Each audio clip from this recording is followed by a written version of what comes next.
So I wrote, it's been several years, but I wrote a gender bent Aladdin retelling.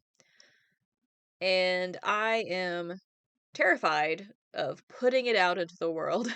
And I just, because earlier this summer, I kind of went through this phase of I don't know what book I'm working on. I don't know what book I'm going to work on next. What book's going to get published next. I don't know.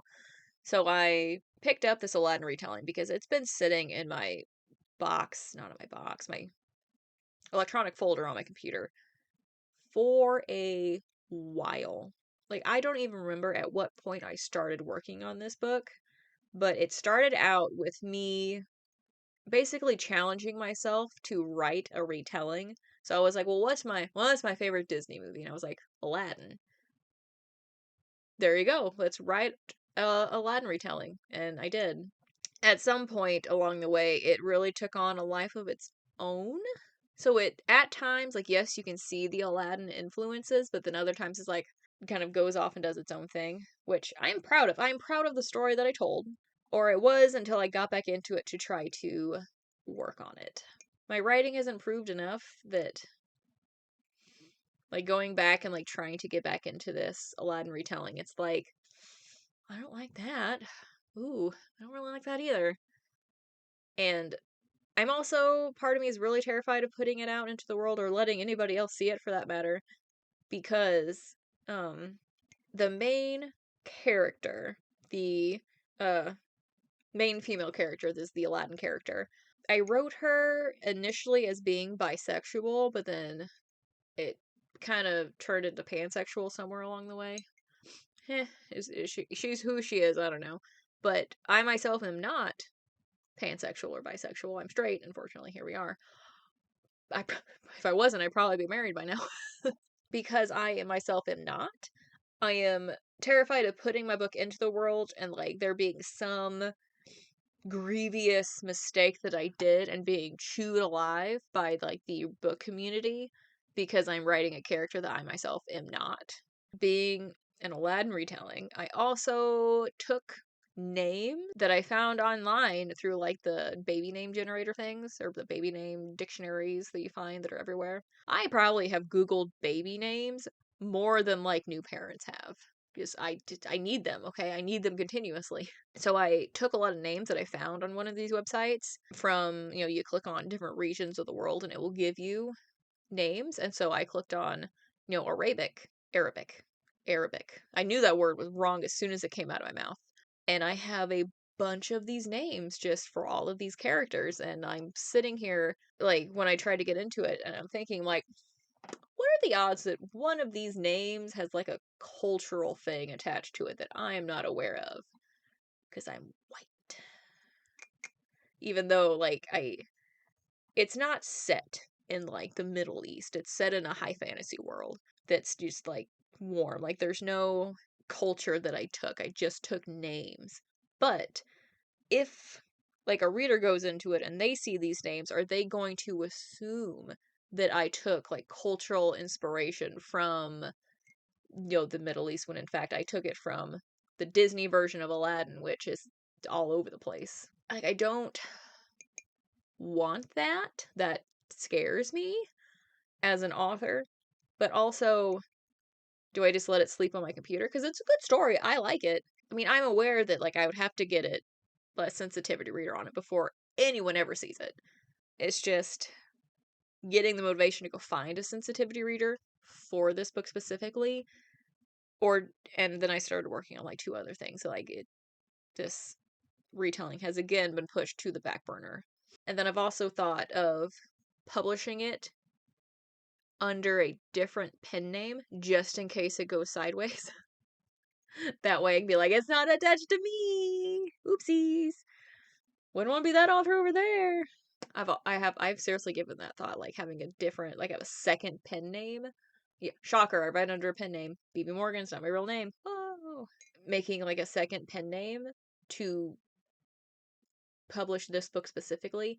I also have been thinking of doing that just to see if my name is attached to anything negative. Like, how much more of an impact would my books have now without like my pen name and my 12 published books attached to it. 13? No, I think 13 is coming out this year. I think Bloodied Crown that's coming out later is my 13th book. I have to pull up my Goodreads to check how many books I've published. That's where I'm at with my life. 15? What? Oh, no. It's 14. No, it's 13. Because technically this has the omnibus for the Heart of Stone trilogy, which is counting it as a book. And then there's the fourth Devil's Blood book that hasn't been published yet, so it's 13. So my 14th book is coming out this October. There we go, my 14th book. Glad we, oh, package has been delivered. I'm glad we got to clarify that. So I got back into, this gender bent Aladdin retelling. It's wild to see just how much my writing has improved and changed just since I wrote that book. And it blows my mind. Because I've seen how much my writing has changed since I published my first book, way back yonder in 2016. Every book that I've written has been better than the one that came before it. Some of my best writing advice right there is keep writing. Your writing will improve. Your storytelling ability will improve. So just keep going. Because I kept going and look where we are. Stars and Bones has over 260 reviews on Amazon, ratings, not reviews, ratings, with an average 4.5 star rating. I don't look at my reviews. I will see like the star rating and the number of ratings, and then I will not scroll down any further than that. I don't want to be there. Same on Goodreads. Like I notice my rating going up, I will not look at my reviews because I don't want the negative mojo of that one person was like, meh, it was okay. Because it's not my place. I don't want to be there because it's perfectly fine if they don't like my books and I don't need to know about it.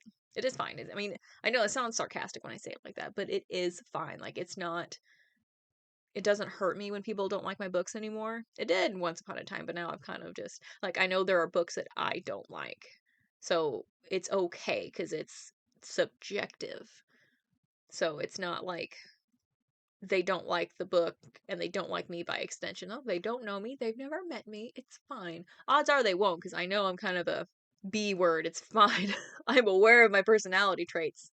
That's why I want to live in the woods with all of my cats. And all of the stray dogs and stray cats can come live with me in the woods. And all the neighborhood kids will stay away because a witch lives there. Like Monster House, where like they pause on the sidewalk, then they run past it. I have aspirations. They've changed, but I do have aspirations. So I don't know what's happening with this gender bent Aladdin retelling. I tried to put it up on that what was it called? That thing that Amazon did that was that put up a episode at a time. Yeah, nobody read it because I didn't know how to advertise. The only advertisement that I could find for Vella, that was it, the Kindle Vella. The only advertising that I could find was these real shady Facebook groups where you had to go buy credits and like I'll read yours if you read mine.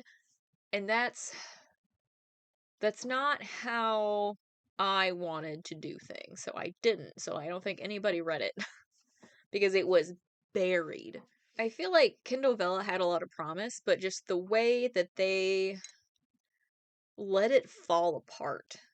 And there was no way to like search for anything. You would go on and could choose like a genre and then it would just be the same 5 things. If Amazon would have taken like a page out of like AO3 or even like fanfiction.net, this is where I read a lot of fanfiction before I knew AO3 was a thing.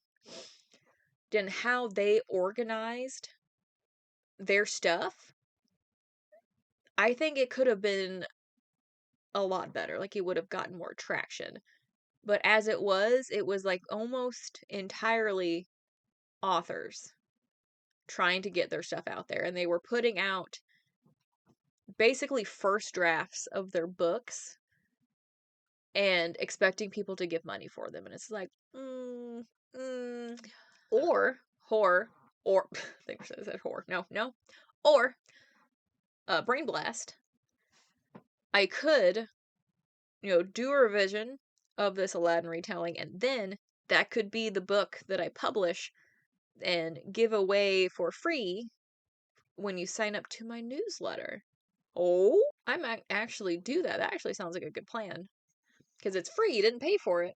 It could just be like a little incentive to get people to sign up for my newsletter. So that way, I don't have to really worry about publishing and advertising it. I could just kind of quietly push it out. Well, I'm glad we could have this talk so that I could arrive to this conclusion. This is a good talk. I feel like I've put a plan in. Excuse me. I feel like I've set a plan for this book, and now I can set the plan in motion by finishing my revision. Lord only knows how long that's going to take. Because right now I'm not really changing anything. I'm really just kind of going through it one last time to just make sure all the words are the right words, typos, making it pretty so that someone else can look at it. Because though I am the person who I don't like letting people look at like first drafts or even second drafts. Sometimes I need to go over it and revise it until I can do nothing else with it. That is when someone else is going to look at it. Like if I know there's a plot hole I need to figure out, no, you can't look at it. It's not done yet. Mm-mm.